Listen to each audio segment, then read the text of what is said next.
And then your crowd is 14 hours of, 14 minutes of crowd noise.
That's live now? Yeah, you see how it's blue?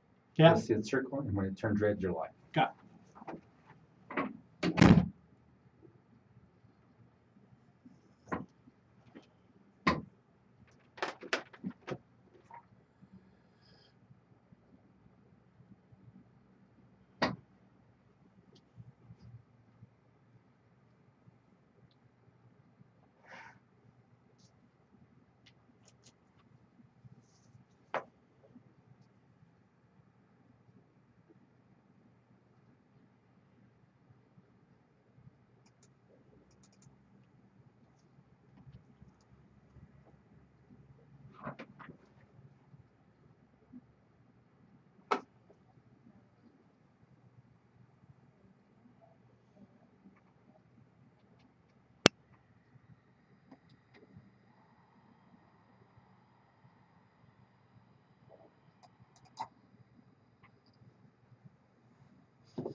That's exactly right. No excuses, no regrets. And this is 360 Mindset Performance Talk. I've got a great show today, but before we start our show, I want to give a shout out to Peter Hatton out there in the wonderful world of the UK.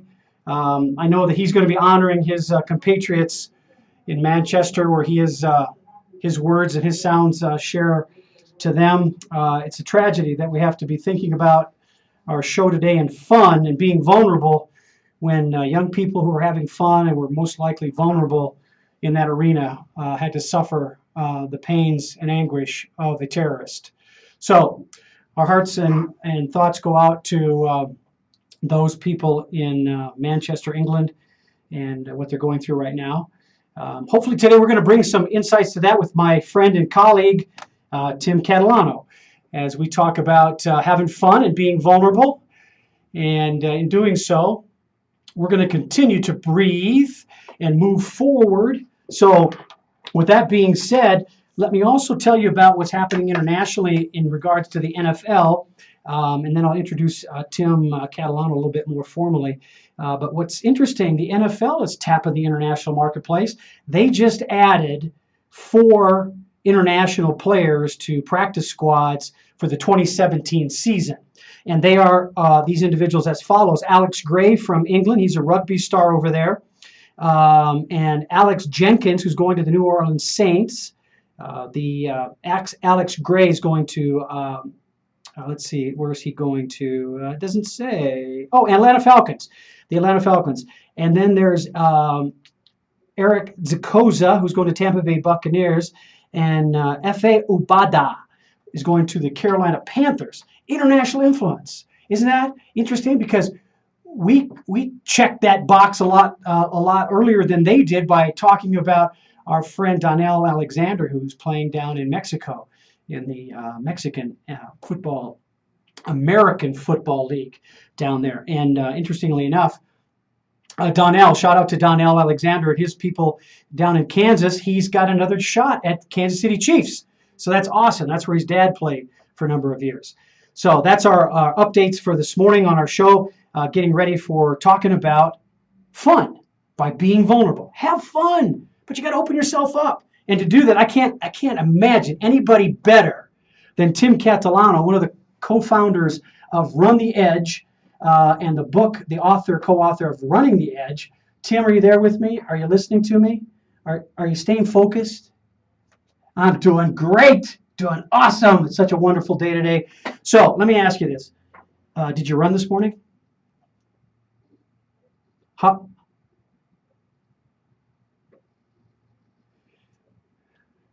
Did you bring your rain gear? Did you look outside? Did you look outside?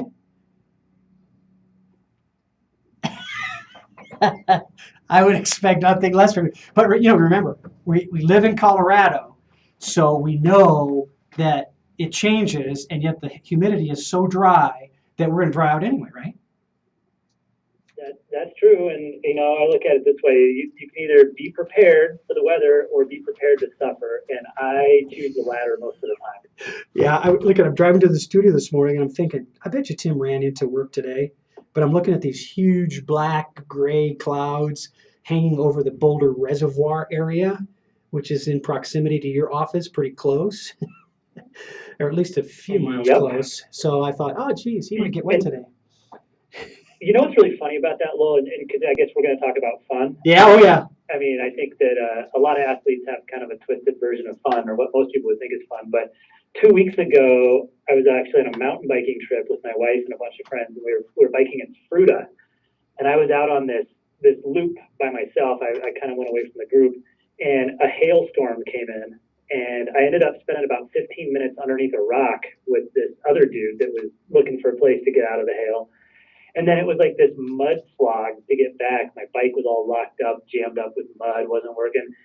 I had the best time. It was so much better than had it just been a normal ride, because I'm not going to hang out under a rock in a hailstorm for 15 minutes. Who gets to do that? Awesome. That is such the appropriate metaphor to explain who Tim Catalano is. I couldn't have said that better myself. Tim Catalano, mountain biker, mudder, under the rock. That's the epitome of who Tim Catalano is. But even more professionally, though, Tim Catalano is not only a friend and colleague of mine, but he is someone who doesn't necessarily take no for an answer, and he does it in a calculated, very organized sort of way. And in that effort, he has created his own identity through Running the Edge, a wonderful book that anybody who's ever remotely interested in running or continuing to run needs to read because it's informative, it's funny, and it's informative and funny all at the same time. And then the second thing, you started your own business, man. That just amazes me that you had enough attention span to do that. That's amazing. Yeah, it amazes me too.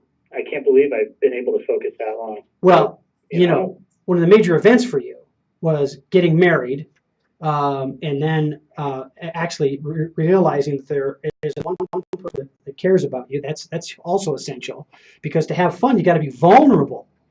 You got to open yourself up. So tell me a little bit about that, Tim. How did you do that for you? Now you're talking about marriage? Well, the marriage as a metaphor for you opening yourself up and being vulnerable, because that in itself was a huge maturity step for you. Right. Yeah. Most people didn't think that was going to be possible, but No. yeah, I think being married definitely opens up your vulnerabilities.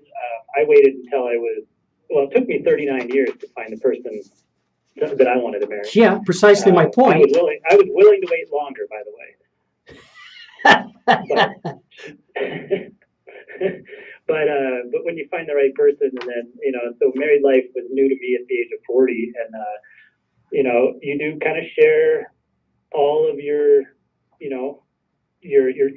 inner secrets, your quirks, your strange habits, and you got to hope that they're lovable, at least lovable enough that your wife will continue to hang out with you. But yeah, it's been a big life changer for me, getting married. And I've said it to a lot of people, but I love being married. Like it's like so much better than I thought it was going to be. And I'm only on year 5 here, so maybe that's naive. Yeah, I'm coming up to your 37. I really 38. really Sorry, enjoy Diane. being married. I'm coming up to your 38. And I can speak from experience that I know you're legit because I've met Lauren. So I know it's real. But this is not a counseling show, but it's a setup with what you just said about having fun. But to do that, to really maximize the fun factor and be in the fun zone, you got to open yourself up to a lot of different influences and stimulus, and basically be vulnerable to all that stuff. So I'm going to take you back to mile 99 in a 100-mile run that you took before you got married, and ask you how did you in that experience stay in the fun zone? Well, I was a mile away from finishing, which was always good. And then the reason I ran that race, as you know, is I'd never done an ultramarathon before. I'd never run more than 30 miles in my life before, and I decided, well, it would be kind of fun to try a 100-mile race and carry a ring in my back pocket and ask Laura to marry me at the finish line. And I knew there was going to be a lot of obstacles to overcome and this and that. And I just figured this would be a great metaphor, right? I could pull a ring out and say, this is the time I wanted to propose, because I wanted to show you that I'll, stick through the hard times, that I'll finish what I start. But a whole metaphor like that about marriage and a life together. Yeah. And at mile 99, to be honest with you, I really wanted to be done 20 miles prior to that. I was having a pretty hard time just to kind of set the scene of vulnerability. I think as a man and as a runner, you kind of want to be macho, like, oh yeah, I can go run this 100 miles and I'm bulletproof. Yeah. Well, the race starts at 5 a.m. in the dark. Everybody's wearing headlamps. You run all day long, and now it's nighttime. And at about midnight of the following night, so I ran all day up to midnight, and now it's the next day. And I finally made it into the 80-mile aid station. And at that point in time, I looked at the 30-hour cutoff for the race, and I still had about 10 hours leeway. And I knew I could walk 20 miles in 10 hours and still finish the race. But running at that point was not possible for me. And Laura, who was my crew at the time and had no idea that I had a ring in my pocket. Was this your first 100-mile crew race too? it was my first ultra marathon of any kind. But I mean, It was the Lauren, first- this was the first time Lauren's done it, Oh, right? for her, she'd never even heard of such a thing. Yeah. And I think as most people who crew kind of go through a moral dilemma of why am I enabling this behavior, because it's really self-destructive on the runner part. And they say the word crew stands for cranky runner, endless waiting, because that's what they do. They just sit there and wait for this cranky runner to come in who's having a pretty bad day in the most awesome way possible, doing what they love, but there's a lot of suffering that comes with it. And yes, it was her first time, and it's midnight, and I'm coming into the 80-mile aid station with 20 miles to go. And I told her, I was like, I'm not running anymore. I'm going to walk the rest of the way. So it's going to take me a long time. And she's like, I'm not sending you out there, because this is all through single track trails. So it's through the forest, up and down hills, a lot of, you got to follow glow sticks just to try to stay on the trail. The high humidity of Ohio, wasn't it the high humidity of Ohio as well? Yeah, it was in July in Ohio along the Cuyahoga River Valley. And so anyway, she's like, no, I'm gonna walk with you. Like, if you're not running and I can keep up, I'm gonna walk the last 20 miles with you. So we ended up walking the last 20 miles together, which took me, because I was unable to move very fast, took me a little over 8 hours to walk those last 20 miles. We walked all through the night. I got to see my second sunrise on the same run. And to answer your question directly, it's mile 99. The only thing I could think about was getting to that finish line and how awesome it was going to be to somehow struggle to. I was like, can I get down on a knee? I'm not sure. Could you still talk?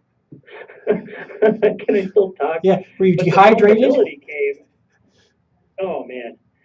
Well, so there you go. The vulnerability came with. So now I'm walking this last 20 miles of the race with this woman I'm about to ask to marry me, and I'm like, I do not want to take a single step in any direction that isn't getting me closer to the finish line. So when I had to pee, I was like, I'm just gonna go. So I wouldn't even take a single step off the trail. I'd just kind of point to the side. Yeah. All humility gone. Yeah. Right? I mean, just like, okay, I'm vulnerable, and I was hurting pretty bad, and she knew that, and she just kept me going. And mile 99, they stuck a huge staircase to try to crawl up out of the river valley there. It was probably about 40 stairs that you have to climb up to get out of there and back up onto the road. Wow. It was actually a 101-mile race, which is really cruel.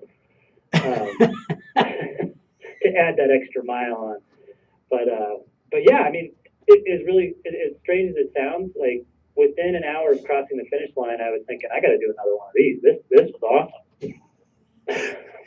Well, I want to just summarize for a minute that the story is one I love to hear for a lot of different reasons, but as it relates to vulnerability, you showcased it quite well in that you had physical obstacles, emotional obstacles, and yet at the same time, you had enhancing and enriching scenarios as well that just kind of bolstered you up to not only be more vulnerable and relieve yourself whenever you needed to without hesitation, but at the same time stay focused on accomplishing not the race goal, but the end of the race goal of proposing to Laura at the right moment. I was also intrigued by Tim, the obstacle you put in front of yourself, not knowing it, in getting the ring out and unwrapped. How was that a challenge for you? Well, it was a pretty big challenge. So the other thing I had to do is at the aid station, at the 80-mile aid station, I said I wanted to carry a camera, and Laura was like, "Are you crazy?" I'm like, "Oh," she's like, "It's midnight. What are we going to be taking pictures of?" And I was like, "Well, I want you to take a picture of me at the finish." All good relationships start out with a lie. So, yeah. I told her that. And so she thought that was kind of weird. And then at the end, I said, go up ahead, not like I was moving fast. So jog up ahead and, film me coming across the finish line. So she did that. And then I gave that camera to a complete stranger. Said, hey, can you film this? And I just told Laura I wanted to thank her, and then I had a present for her. And I reached into my back pocket, and I had the ring obviously wrapped up to protect it. And as I was unwrapping it, I dropped it, and just the act of reaching down to pick it back up was probably the equivalent effort of the last half mile of the race. but yeah, then I kind of tried to get through the metaphor, but my brain was completely scrambled. I hadn't slept in quite a while and was pretty exhausted, but she got the point, and I think she felt so sorry for me. There was no way she could say yes. It's not counterintuitive. We all know you got married, so she said yes. And yeah, despite all better advice and judgment, she did. So your story is constantly on the back of my mind when I want to encourage people to add that extra degree and get to their boiling point, to excel at the highest level, because your last mile was epic and representative of that kind of thought process. And in this segment, in 360 Mindset Performance Talk, it's a mindset segment. And you set a mindset for yourself during that entire race. And probably you had moments where the mindset wasn't exactly what you anticipated it could have and should have been, but it was what it was. And it sounds like you also but you did adapt and adjust to the circumstances that you were given. And obviously there were the physical tests, but what would you advise other people regarding their preparation to get into a mindset in attacking, in your case, like a 100-mile run, the end culmination of asking for Lauren's hand in marriage, those kind of things? What kind of thoughts would you give people now looking back on it to prepare your mindset for these kind of challenges? Yeah, that's a really good question. And mindset, I think, was the vast majority of this particular challenge for me. Never having run over 30 miles before in my life. I only did that 2 times during training for this race, which I only trained for 3 months for, because I've never been known to be real bright. But the mindset was that, I'm going to just keep moving forward. And whether that's walking, whether that's crawling, whatever it is, until that 30-hour cutoff goes and I actually miss it, as long as I can keep moving forward, I'm going to keep moving forward. As long as I can keep taking another step towards that goal, I'm going to keep taking a step towards that goal.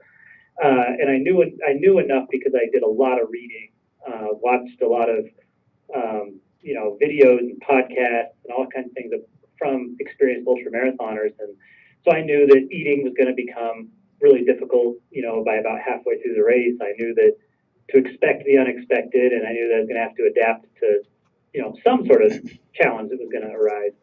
And I had my share of them for sure, but the mindset was, I'm going to finish the race. And I wouldn't advise, a lot of people to do that kind of thing if they're, if you're got a bigger goal coming up, or if you have another race coming up or whatever. I wouldn't do what I did, because I ended up, Laura ended up pushing me onto the airplane in a wheelchair to fly home. I wouldn't recommend doing that, because you're compromising something good that's coming later. But in my case, I was like, as long as I'm not going to cause permanent damage to myself, I'm not stopping. Well, some people think that you've already incurred permanent damage, but that's a whole nother subject. But that would have happened way earlier. Yeah, exactly. Yeah. So the mindset literally was, I'm just going to keep moving forward. There's a phrase in the ultramarathoning world, it's relentless forward progress. And I think that's a good metaphor for running, for life, for anything, just take whatever step towards the goal even if it's a small one, you're one small step closer to that goal than you were a few moments ago. And that was the mindset. And I wanted to enjoy it. I really wanted the experience, and I've told a lot of people that if you do something like that, it took me 28 hours to do that race. And I have more stories that I could tell about that 28 hours than I usually garner in about 4 months of regular living.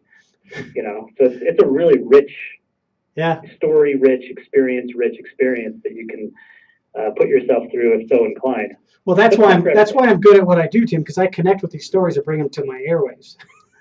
And I have crazy friends like you that I can call upon to share these stories. So that in itself is the greatest segue into the next piece, which is talking about you and me, again, which we should do all the time. but it's a kind of an ad space. Right. We're going to promote without hesitation and without any thought for anybody else other than ourselves. We're going to promote us, and to do that, I'm going to start with me, and I'm going to talk about what the month of June has to offer for us here at 360 Mindset Performance Talk on KUHSdenver.com. And as I say that, I'm going to say good morning, Lauren. Good morning. Good morning. And because she can see me, Tim, you can't see me because we're not here together like I asked you to. But that's a whole other story as well.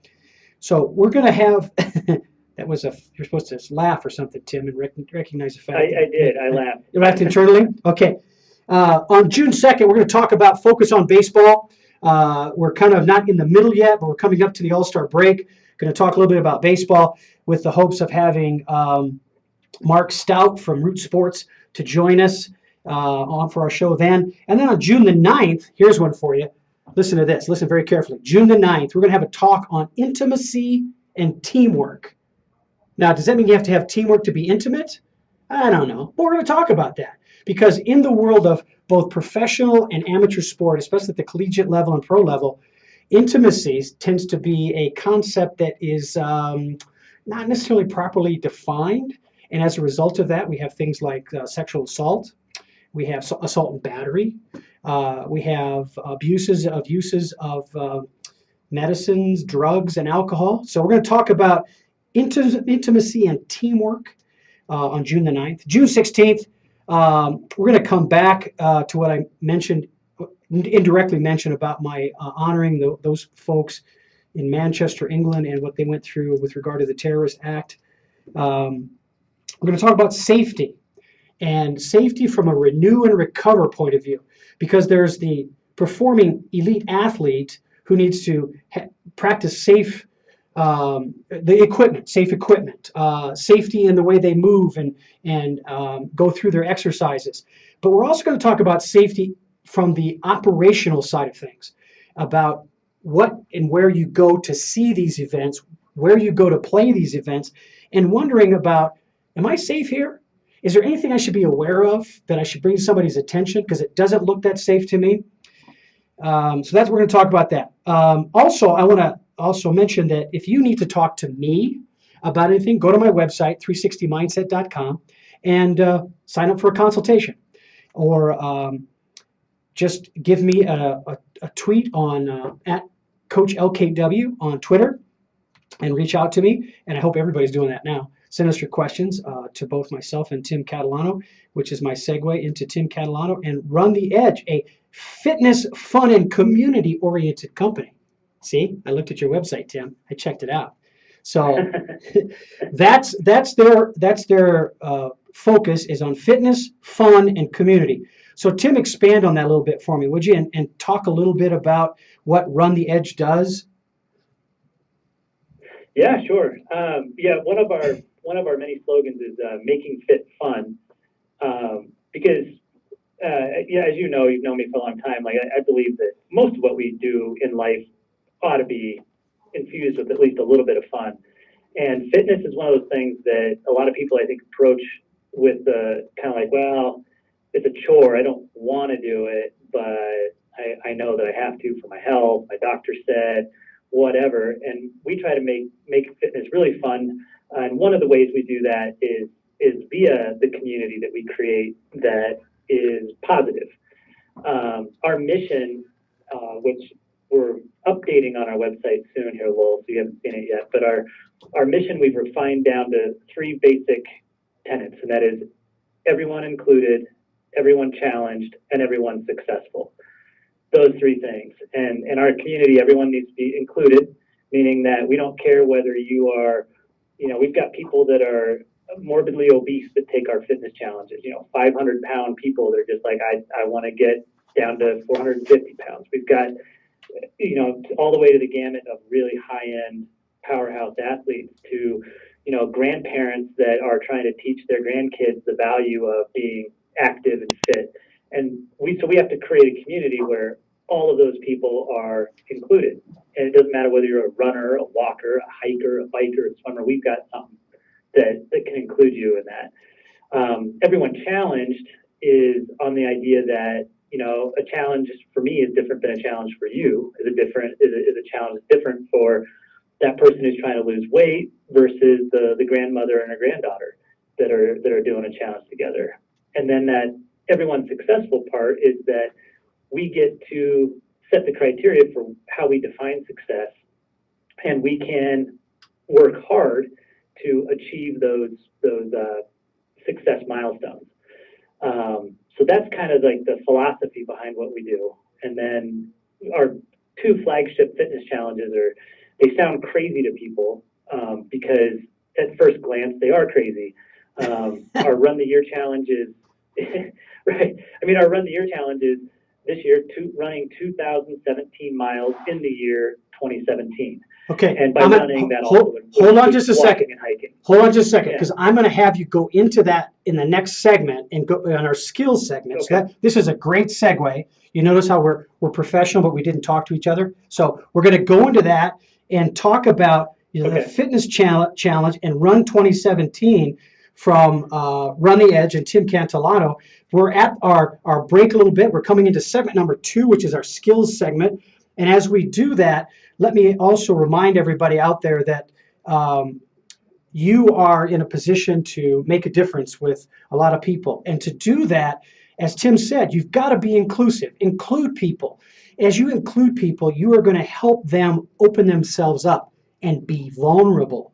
To be vulnerable, that in itself for a lot of people is challenging. So I'm liking what you did, Tim, with changing be included, be challenged, and be successful, because that, number one, it fits today's show. I like that. You need to know that. So that's awesome. So now we're into our next segment, and this is the point where we go into the skills segment, because we're going to start working harder. If you imagine you're in the weight room, or you're in the conditioning, you're starting to get yourself a little sweaty and what have you, and you have to think about, I love this song, breathe, you got to breathe.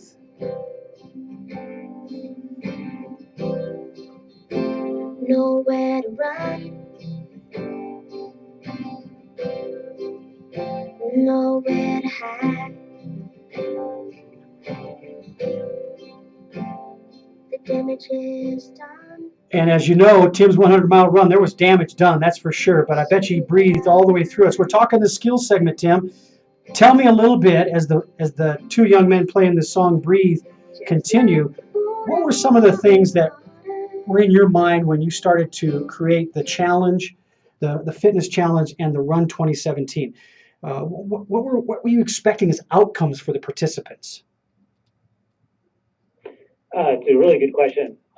Mostly the outcome for the participants is some sort of greater level of fitness than they are right now, and that is measured in a lot of different ways. And then we have surprising successes as well in our community. Like, for example, last year in our community, two people met each other that didn't even live in the same state and ended up getting married because they took this challenge together. And that's a whole different kind of success, I think, than what most people get into it for, which is because, hey, you know what? Who doesn't want to have a greater level of fitness? Who doesn't want to feel better about their body? And what the outcomes we want people to have is the idea that I did more this year than I would have done had I not been in the challenge. I mean, that's a really simple way to measure success. Even if somebody doesn't make it all 2,017 miles, let's say they make it 500 miles. But if they hadn't been in the challenge, they might not have done any. So I'd say that's a huge success. And then we tried to make it accessible for everybody. So we allow people to join up on teams and aggregate their miles together. So a team of up to 4 people can do it, and that breaks it down into a much more manageable challenge for somebody who's just getting started. Like, hey, 500 miles, I can do that. I can walk, 1.5 miles a day, increase my fitness level, lose a little bit of weight, feel better about myself. Maybe start, towards the year, as the year goes on, I can increase my mileage, I can increase my speed.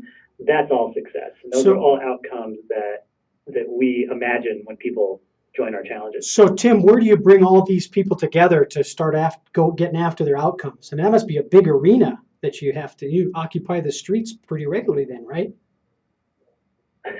That's my sarcasm. Sarcastic.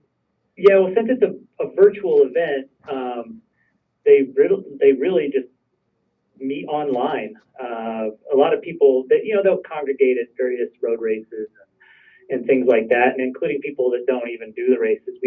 I'll give you a fun example of our community.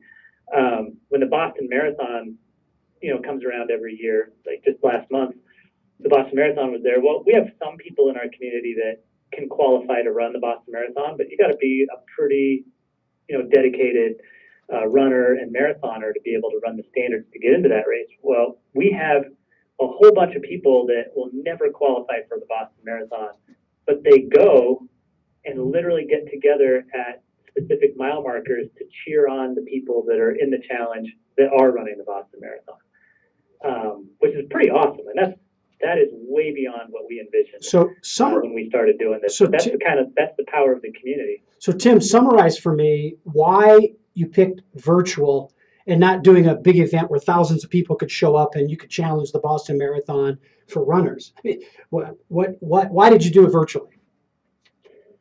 Well, it's purely accessibility. There are a lot of people that take our challenges that have, and I'll give you a few anecdotal stories, but we get emails literally every week about somebody who does their first 5K. Like, it's May, right? Yesterday we had somebody like, I just finished my first 5K over the weekend.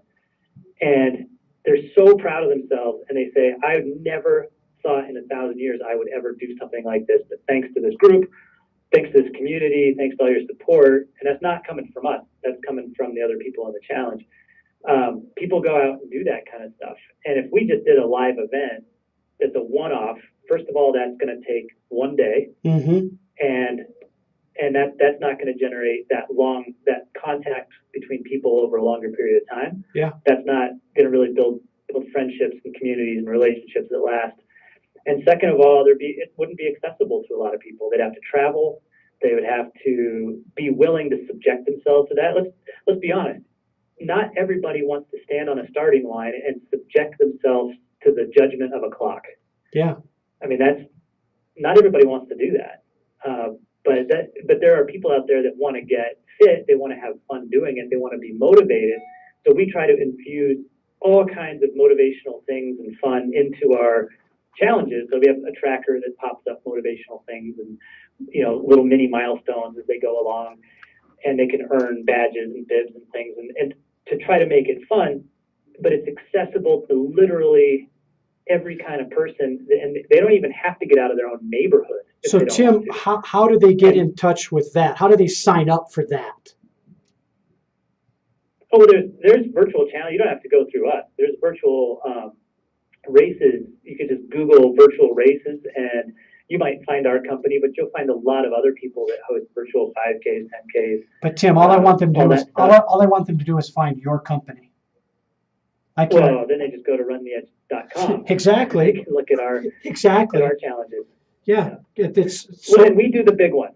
Like we don't do small 5Ks, half marathons. We do 2017 miles in 2017, and then we have a challenge that is called a marathon, spelled like America with "thon" at the end, marathon, and it's running across the entire United States, and we can do that on teams of up to 8 people. So and that's again virtual. I'm sporting my Boulder shirt from 2008, which was not my last time I did it, but it's it's one of my favorite shirts. So I'm wearing that today. Are you going to be at the Boulder? I will not. I'll be out of town for the Boulder. As will I. How about Adam? It's a great event. It's a great event. Will Adam Goucher be there? I don't believe so. Ah, okay. I haven't asked him. I honestly haven't asked him. I'm wondering when his son is going to be in that Boulder. That's what I'm wondering. Well, his son is 6, so I'd give him maybe 2 more years. Couple more years, okay. He might be ready to go out there and do it with his mom and dad. Well, we're talking to Tim Catalano at Run the Edge. That's the company located in the suburbs of Boulder, Colorado. Also look on Google for Running the Edge, the book that he and Adam Goucher co-authored. I'm taking a segment break here. We're finishing up on our skills segment. And as I do that, I'm going to switch sport, but not switch intent. One of my both a friend since he was 14 years old, and he played basketball for me, and now he's a Major League Baseball player. Every single day, he has fun. So have a little listen in our break about having fun on a day-to-day basis from Curtis Granderson of the New York Mets.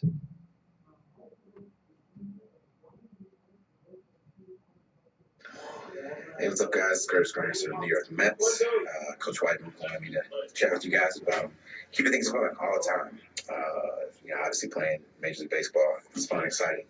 But just like how you guys play, just like when it was when I was in high school, college, T-ball, you gotta run through your ups and downs. But no matter what, the game always has to be fun. Just think about this. We get a chance to play baseball and have fun while we're doing it. People that we get a chance to watch on TV. I was a huge fan of King Griffey Jr. I'm getting a chance to do the things that he got a chance to do. You guys are getting a chance to do what a lot of other people want to do, and not everyone gets a chance to do. So continue to keep that in mind. Plus, you're out there with a lot of friends. A bunch of my friends here at the Major League level, all the way down to the T-ball level. A lot of them I still keep in touch with today. So you're out there with a bunch of great guys that you get a chance to play with. And you're out there playing a cool game of baseball. Today, any and everybody has a chance to be the hero. Whether it's a pitcher, whether it's an infielder, whether it's a catcher, whether it's a guy that pinch runs, somebody today has a chance to be the hero. And the cool thing about baseball, you're probably going to have more games back to back than you would otherwise. So if things don't go the way you want to today, just think the next time out, you have a chance to go ahead and do something special. We with New York Mets just came off of a 7-game losing streak. We won yesterday against the Angels. Just like that, things switch and change up for you. If you guys don't believe me about having fun, and that's one of the most important things, I want to show you guys something real quick. Underneath my game hat, even to this day, I have the written underneath there, if you guys can see this. It says, "Don't think, have fun." That's something I still rock, wear, believe to this day. Don't think, have fun. Go out there, enjoy it, get a chance to play baseball. All the best to you guys. Well, that was Curtis Granderson from the New York Mets, number 3. And he has had fun and had that fun in his hat every game that I've ever coached him at or been with him at. And I think it's an extension of what Tim has just said when we finished our skills segment about staying focused on who you are, being vulnerable in that moment so that you can release yourself and have some fun. One of the things that I created a while back when I was working with football program at Colorado State University was I created an app called Time to Focus. So that is a way for a lot of people to get themselves kind of cognitively aware, get sharpened up. And in that sharpening of your mental saw, if you will, you're going to be able to have a greater chance of letting yourself go, being vulnerable, so that you can have fun. Like Curtis Granderson, a pro for years and years now, has had some fun. And I think as we move into the next segment, Tim, on mental conditioning, we're going to talk about when I want to be that good, even if I'm not even a pro, I'm just recreational, I'm just running a race for the first time. It's to have fun, I got to open myself up. Tim, what kind of plans did you make when you went into your first run, or what kind of planning and how relevant and important was that plan that you made so that you could open yourself up, you could feel what was going on and really have some fun as you executed your plan, the mental condition? Now, are you talking about my first running race like as a kid, or are you talking about... I'm going to ask you to go through that later on? huge memory you have, that bank of knowledge that you have, and pick out any of the close to first time races where you were conscious of actually making a plan. Oh, okay, conscious of making a plan. Gotcha. Well, definitely, probably that would be high school athletics for me. Getting involved in cross country and track in high school, and then obviously carrying that planning on was much more intense in college. But I did have a coach in high school who would give me a very simple plan. I think simple is always better. And he would just say, like, look, you're our 6th guy on the team right now, and Mark is our 5th guy. Why don't you just run with Mark and see if you can run with that guy? And so I would, and then beat Mark, and then he'd say, okay, well, now you're our 5th guy. Let's see if you can beat our 4th guy. And that was just the plan. And so I just kind of picked people off as I went along, and that's a very simple plan. Then you get to college, and your coach starts, breaking things down into the quarter mile segments, and then where you should be at mile 1, mile 2. and so forth. But those plans can help a lot, but then the plans can also, you have to be ready from a mindset standpoint when things don't go according to plan. For example, if you have time goals and it's really windy that day, well, that plan's got to go out the window and you got to focus on something else. And it can still be fun, even though you're not going to make it. Who doesn't want to like go beat their previous best? That's fun. Like for me at least, that's really, really fun. But sometimes, you know what? It's windy, it's rainy, the course is muddy, something like that, and it's not going to be your best time. Like, can you still make it fun? And so you can have a different, mental plan for that, if that makes sense. Well, you have what you don't have control of. You've got to just be in that moment and deal with it as it comes up. So the best laid plans, continue that quote, the best laid plans, and you don't know what happens. But I want to take you back a little bit. You mentioned your high school running. Were you ready to be a runner, Tim? How did you get into running? How did running find you?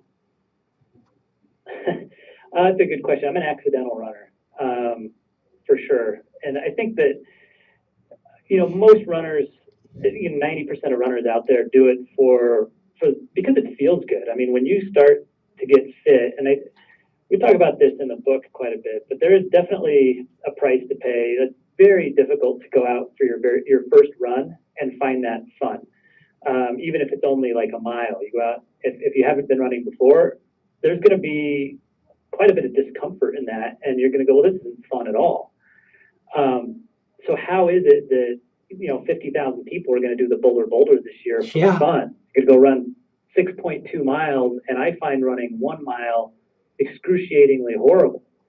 Well, there's a price to pay because your body has to get in tune with that. Your muscles, your heart, your lungs, they all have to work in concert together, and you have to train them to do that. And for some people, that might take 2 weeks of kind of going through runs that are not that fun. For some people, it takes 3 days. For some people, it takes 3 months. But once you get to that point, and it's kind of a magical point, really, where you're out on a run and it's not been fun. You haven't had any fun yet. And all of a sudden, everything clicks. And you're like, oh, this is what people were talking about. Like, I actually feel good. Like, and that's a bizarre sensation for somebody who's never felt that before on a run. Where Tim, they're like, wait a second, this isn't punishment. So Tim, this is enjoyable. Tim, is there such a thing as a mental condition called a runner's high? That's a loaded question because we live in Colorado. That. I mean, there's a lot of ways to accomplish the runner's high in Colorado. Exactly.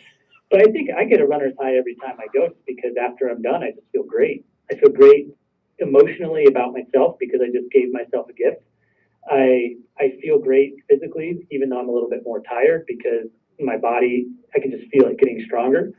So that's it. And then there's also that runner's high that some, more elite level athletes get where they get to a point, like say in a marathon when they hit the wall and they're suffering and then they get that shot of endorphin that kind of rushes in and all of a sudden they feel kind of euphoric. That's kind of an elusive runner's high that not many people experience, and some people say that doesn't exist. But I think the runner's high is just the high you get from the satisfaction of like, man, it's like for me, like I get a runner's high every time I go run in Boulder. I go run up on the Mesa Trail. I'm out in the woods. The sun's out. It's like so I get to do this.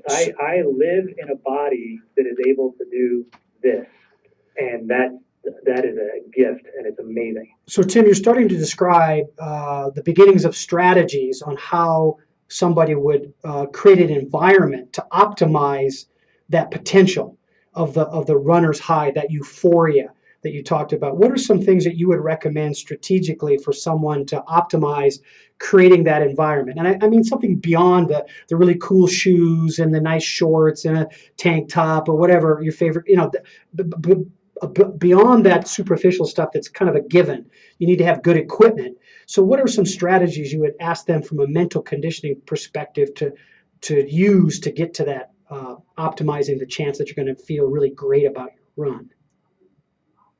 Well, first of all, let's not diminish the power of new shoes, because Yes, and I will show on camera. Would you get These new are my shoes? Boulder shoes from '08, I have to tell you. And I love these shoes.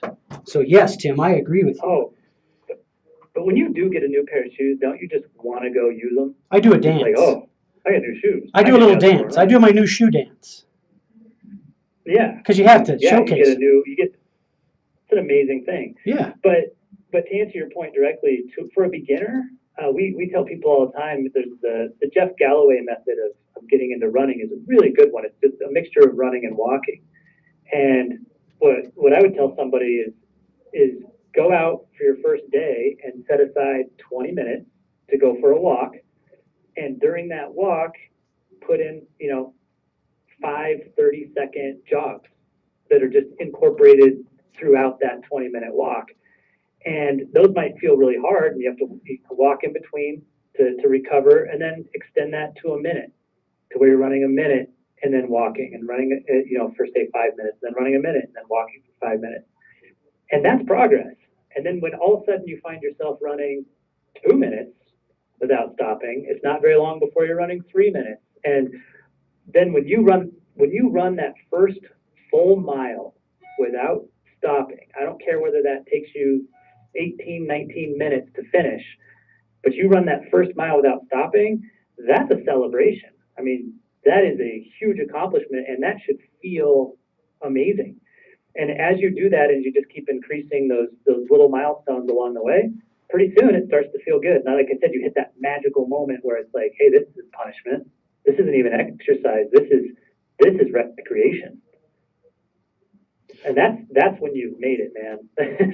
That's when you've arrived. You're like, this is no, I'm not going out to exercise. I'm going out to play. Sounds like you just created a recipe for helping people to practice mental toughness, to practice focus in kind of a chunking. As we know as educators, we chunk the lessons up so that they're more digestible and palatable to the learner, rather than just swamping them with this huge volume of knowledge.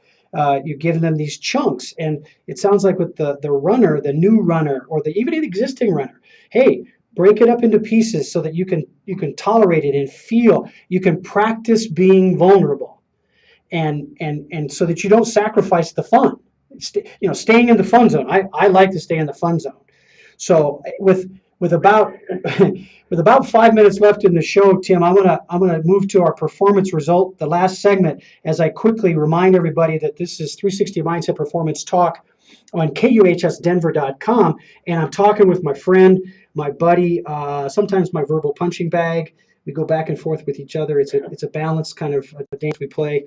Tim Catalano, co-founder of Run the Edge and co-author of Running the Edge. I encourage you to look at their website and participate in things like the Fitness Challenge and Run 2017 and have some fun, because they allow you in their methods, their ways, to break up the pieces so that you can manage them and do it at your pace, so that you're still challenging yourself and delivering some performance results for yourself, but still having fun, not sacrifice the event or sacrifice the fun for the event.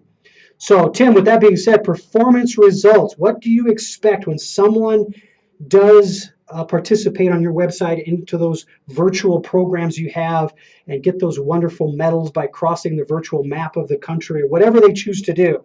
What are some things that you really love hearing back? And you shared some of them with us about people saying they ran their first marathon. What are some results that you expect from people when they participate in your programs? There's so many. There's the obvious results of just completing a challenge, but I think there's a lot of results that aren't quite as obvious.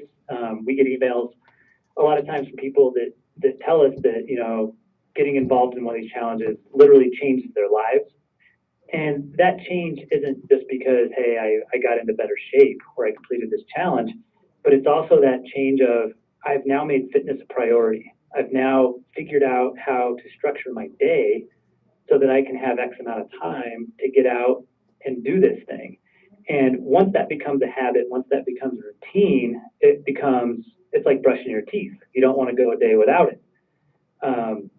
And I think that's a result that like I said, doesn't seem as obvious as like I'm going to finish this challenge, but it's that creating healthier habits in your day to get more fit is maybe one of the most valuable results that we can aspire to. Tim, is fitness different than health? Well, they're certainly related. Yeah. But yeah, because you can be sick and fit at the same time.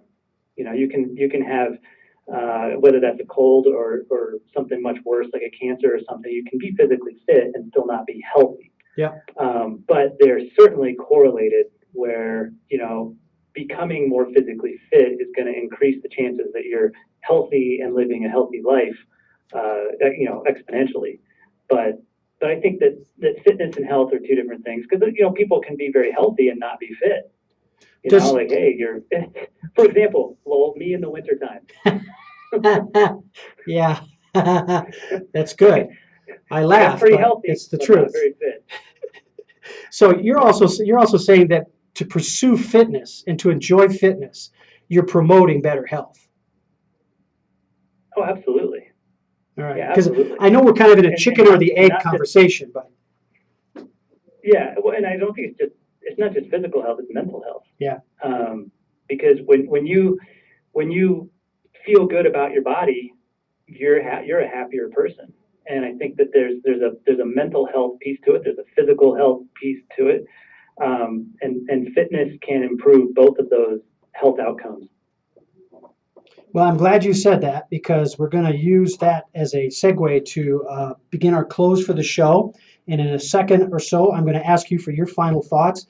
But in advance to that, I want to remind everybody that on the encouragement by Tim to pursue good mental health, and that running is part of that process of being fit so that you can improve mental and physical health. I'm going to direct your attention to 360mindset.com and the RMP 16 tab, which is our assessment, our personal desires assessment that helps, from my experience and with the athletes and executives I've worked with, they have not only found a way to pursue better mental health, but it's also helped them be more attentive to their personal desires and how that set of desires for themselves, uniquely their own, impacts other people. The RMP 16 can be found on our website at 360mindset.com.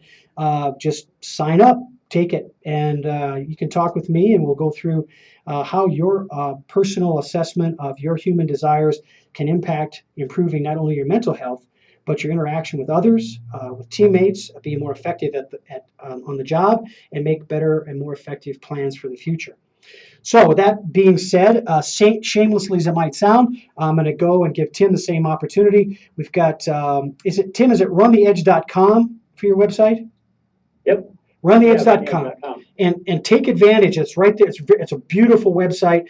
Take advantage of either looking at the book, Running the Edge, or the different programs for the fitness challenge, the Run 2017. As Tim said, they're going to be changing the face of the site's mission to say include, be challenged, and the success pieces. But I don't want you to lose sight of the other one, Tim. You guys are right all over it with fitness, fun, and community.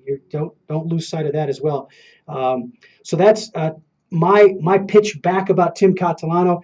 Tim, what's your parting thoughts for today? Give us wisdom going into the Memorial Day holiday.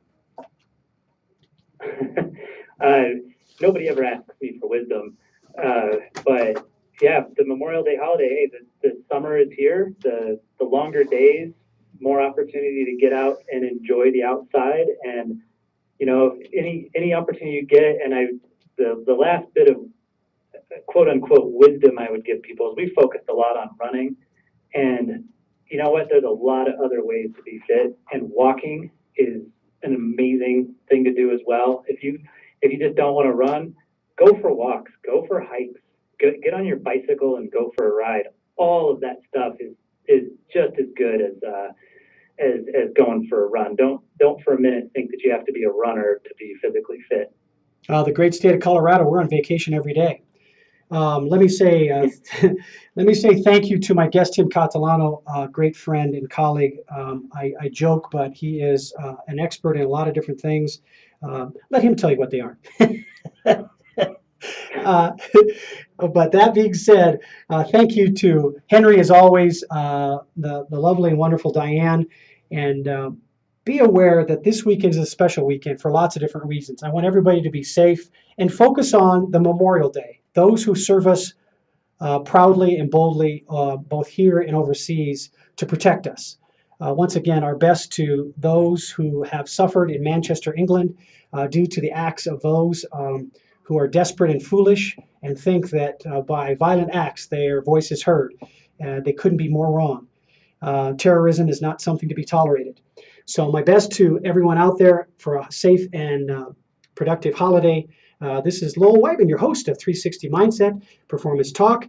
And every week, check out our Extra Point segments that gives you some brief insights on behavior and strategies for being your best. Thanks a lot. And I'll let you out with my favorite song again, Breathe.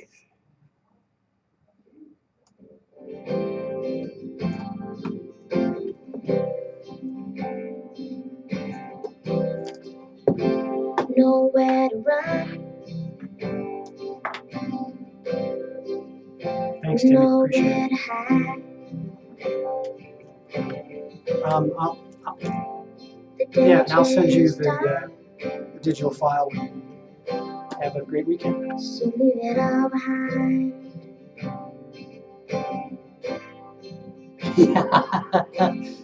Just Took it all like out of me. food out on Took it the all out of water. Thanks. We'll talk to you soon. The wind will blow you back to me. Yeah, bye. All right, international audience, I'm glad you're here. Thank you so much for your time. I'm really serious. And about Peter Hatton, Peter, reach out, man. My stuff's on the internet. Love to talk to you. See if we can do some stuff together. It's I love what I'm doing here. So shout out to everybody in Manchester again. I hope your suffering is limited and you recover as quickly as possible from the trauma. Have a great weekend. Another rainbow falls. Another broken dream. Another teardrop crashes down. And it lands on me.